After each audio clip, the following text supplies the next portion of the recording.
गांव के छोटे से पार्क में आमना रोजाना की तरह आज भी दूसरे बच्चों के साथ खेलने आ जाती है। वहां पर वो फुटबॉल खेलना शुरू कर देते हैं। आमना गेंद को दौड़ा दौड़ाते दूसरे गोल की जानिब जाती है कि वहां उसे एक चमकता हुआ पत्थर दिखाई देता है।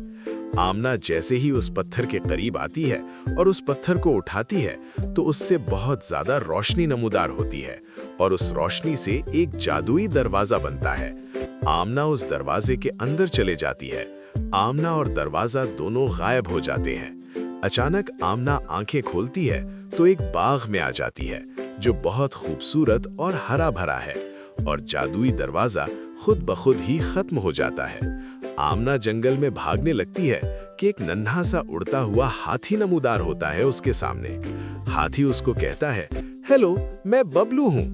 पहले तो आमना घबरा जाती है, फिर आमना उसका हालचाल पूछने लगती है। बबलू कहता है घबराकर कि इस जंगल पर काले जादू का साया है। बबलू अपने परों से एक जादुई दायरा बनाता है जिसमें बहुत ज्यादा जानवर कैद होते हैं। वो आमना को बताता है कि इस सारे जंगल पर जादूगरों का राज है।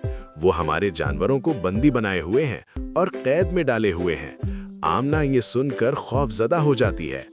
उस जंगल में जादूगरों के सरदार का एक महल है। उस महल तक पहुंचने से पहले एक जादुई दरिया को उबूर करना पड़ता है। जब आमना और बबलू उस दरिया के किनारे पहुंचे तो देखकर हैरान रह गए कि इसका पानी का रंग कभी सुर्ख, कभी नीला और कभी सब्ज होता।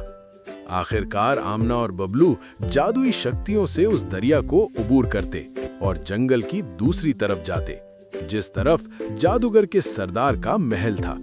जब वहां पहुंचे तो उन्होंने महल देखा जो बहुत खौफजदा था और उस पर काला साया था। आमना और बबलू उस महल के दरवाजे तक आखिरकार पहुंच ही गए। जब वहां पहुंचे तो जादूगरों के सरदार ने छोटे नन्हे बबलू को चमगादड़ बना दिया और आमना डर के मारे दरवाजे से जरा पीछे हटी। उस जादूगर के सरदार ने कहा, ये जंगल मेरा है और मेरा ही इस पर राज है। उसने आमना और बबलू को एक जादुई दायरे में बंदी बना लिया। आखिरकार आमना ने अपने जादू से उस दायरे को तोड़ा और बबलू पर जादू किया, जिससे वो चमगादड़ से एक नन्हा सा हाथी में वापस नमूदार हुआ। आमना और बबलू जल्दी से उस महल के अंदर दाखिल हो गए और ऊंची आवाज में बबलू और आमना ने कहा, ए जादूगर, आज तुम्हारी खैर नहीं, हम तुम्हें तबाह कर देंगे।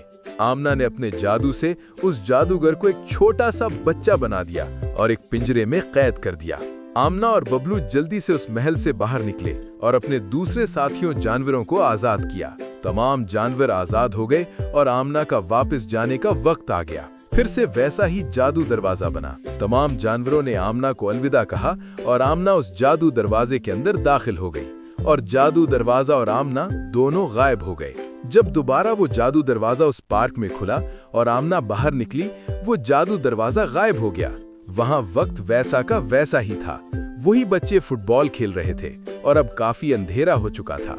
आमना और उसके तमाम दोस्त अपने अपने घर जाने लगे। उन्होंने एक दूसरे को अलविदा कहा। आमना जल्दी से अपने घर के अंदर दाखिल हुई और भागकर अपने माँ बाप के गले मिली और हाथ धोकर अपने माँ बाप के साथ नाश्ता करने लगी।